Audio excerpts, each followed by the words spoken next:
A paz do Senhor Jesus, vamos dar início a mais uma aula da Escola Bíblica com o tema Libertos do Pecado para uma Nova Vida em Cristo. Texto áureo. Mas Deus, que é riquíssimo em misericórdia, pelo seu muito amor com quem nos amou, estando nós ainda mortos em nossas ofensas, nos vivificou juntamente com Cristo. Efésios 2, versos 4 e 5. Verdade prática. Por meio da maravilhosa graça divina, fomos libertos do pecado, perdoados e salvos da condenação. E ainda recebemos o direito à vida eterna. Soberano Deus, grande e eterno Pai, estou aqui mais uma vez como instrumento de ministração de mais uma aula em Tuas mãos. Para Tua honra, glória e louvor, peço-te, Senhor, que em nome de Jesus repreenda, maniete toda oposição do inferno. Que o Senhor mantenha a porta da Tua palavra aberta, que me saque da Tua aljava como uma flecha, Pai Santo e amado.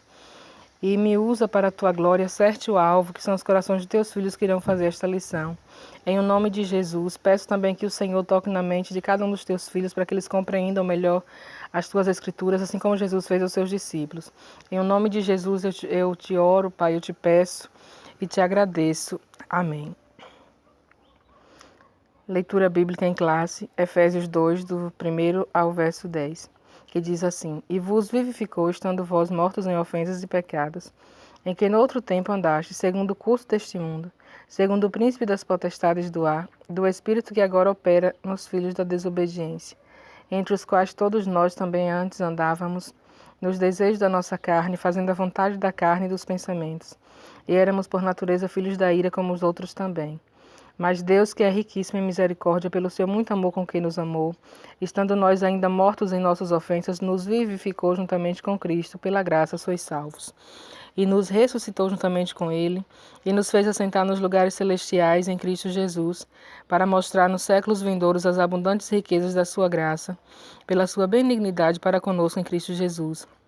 Porque pela graça sois salvos, por meio da fé, e isso não vem de vós, é dom de Deus.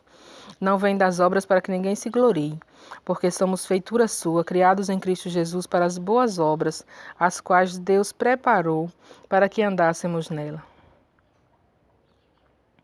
Objetivo geral da lição: revelar que a graça salvadora de Cristo nos garante a vida eterna. Introdução. A presente seção da Epístola aos Efésios apresenta relevantes aspectos doutrinários da salvação. Nela, o apóstolo descreve a libertação dos pecados como um favor imerecido, dado por Deus aos salvos, a fim de que eles desfrutassem de uma nova vida em Cristo. Ponto central: a graça salvadora de Cristo nos garante a vida eterna. Tópico 1. A antiga natureza morta em ofensas e pecados. No início da epístola, o apóstolo Paulo lembra que antes da regeneração estávamos mortos em ofensas, pecados e éramos por natureza filhos da ira. Subtópico 1. Nossa condição anterior. E vos vivificou, estando vós mortos em ofensas e pecados, diz o primeiro versículo. A palavra ofensa do grego paraptoma tem o sentido de passo em falso de forma deliberada. O termo para pecado é amartia, o qual descreve como aquele que erra o alvo. Em vista disso, o homem em sua natureza decaída é diagnosticado como morto, ou seja, uma declaração da real condição das pessoas sem Deus.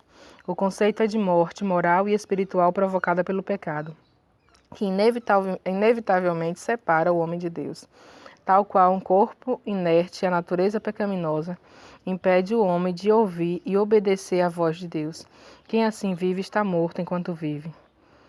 Subtópico 2. Nossas ofensas e pecados. A má conduta em que noutro tempo andastes é descrita por Paulo por meio da metáfora do ato de andar.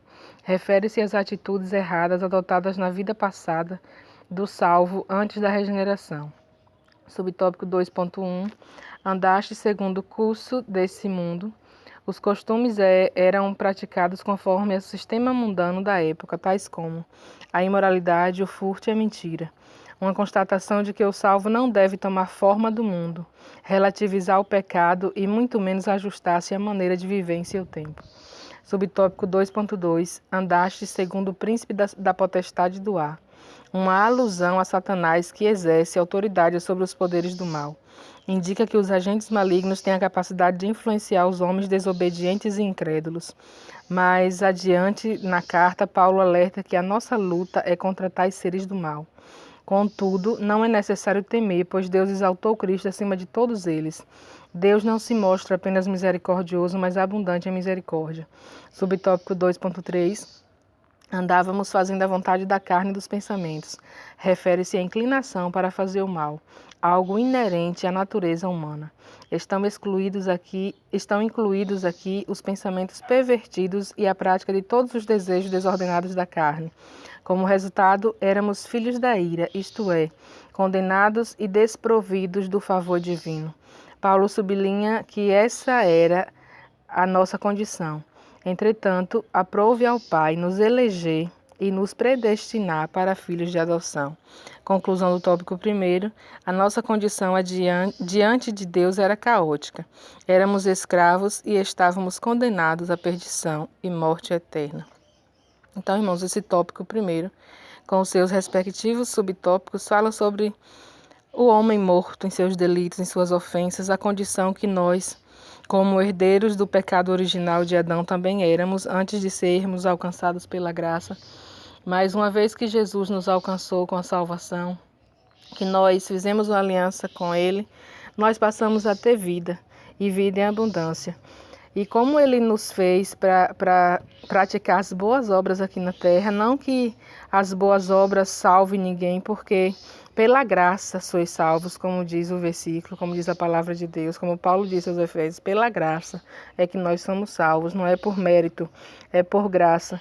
Mas o que identifica uma pessoa que foi alcançada pela graça, que é salvo pela graça, são as obras. O que evidencia que uma pessoa é salvo é o desejo e a atitude de praticar as obras de Deus, de fazer as obras de Deus aqui na terra, de praticar as boas obras.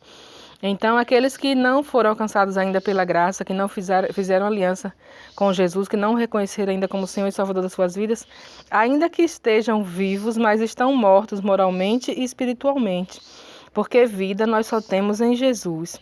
E aqueles que estão em Cristo Jesus, não é lícito que vá praticar as obras que antigamente praticava, as obras do mundo, a mentira, o furto, os enganos desse mundo. Então nós devemos mudar, nós devemos praticar as obras da luz, as obras de Cristo, não viver perdido nas obras malignas dominadas por Satanás como antigamente.